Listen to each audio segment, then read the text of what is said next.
विनती बारंबार पवन सुत विनती बारंबार हे दुख भंजने मारुति नंदने सुन ले मेरी पुकार पवन सुत विनती बारंबार। सच्चे दिल से दोनों हाथ ऊपर कर ले और जयकारा लगा। जयकारा शेरवाली दबो साचे दरबार की जय। सादर समर्पण।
ये छत्तीसगढ़ महतारी के गोरामों से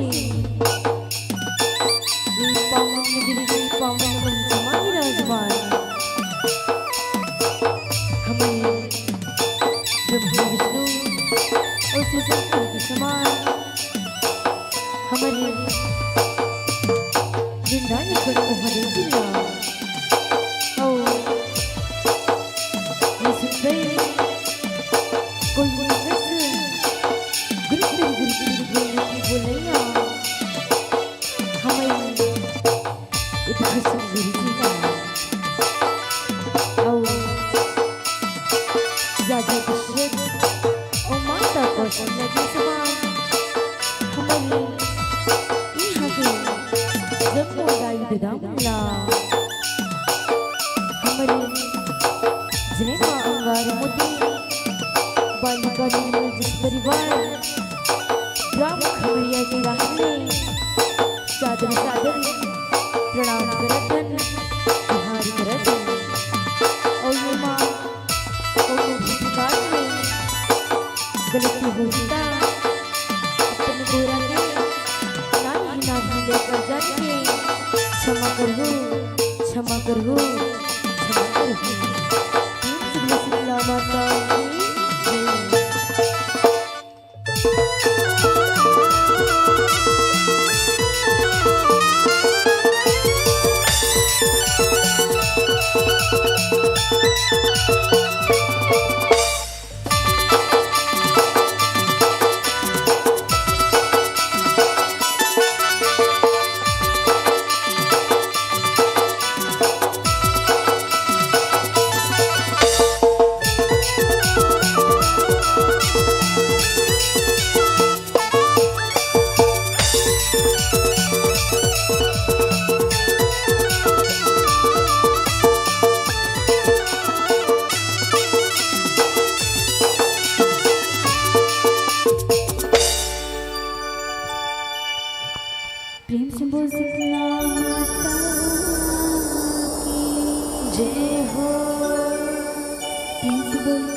हेलो।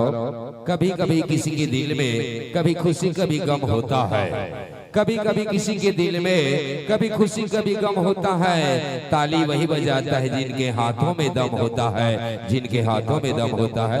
आइए, बहुत सुंदर ये गीत आपने प्रस्तुति दी है, वाकई में आपके गीत प्रशंसनीय शोभनीय है। जी तो चाहता है और सुनो, पर क्या कहूँ इनके बाद।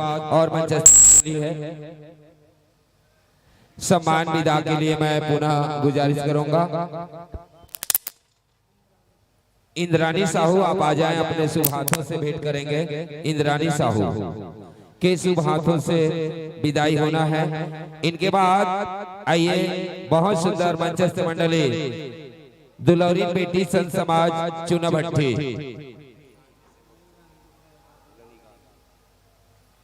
साथ ही साथ जय माता शीतला सेवा समिति मजगांव गंडई जिला केसी जी, ये भी मंडल इस निवेदन चाहूंगा, ये भी तैयार रहेंगे।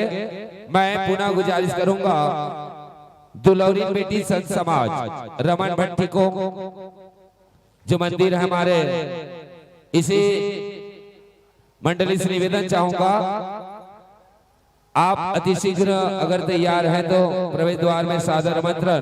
अगर ये मंडली नहीं है तो जय माता शीतला सेवा समिति मजगांव गंडई जिला दुर्ग, ये मंडली से निवेदन चाहूंगा आप अपने साजबाज के साथ अति शीघ्र सादर आमंत्रित। गंडई वाले मंडली से निवेदन है आप अपने साजबाज के साथ विदाई से पहले इस मंच पर आपको मंचस्थ के लिए सादर आमंत्रित की जा रही है।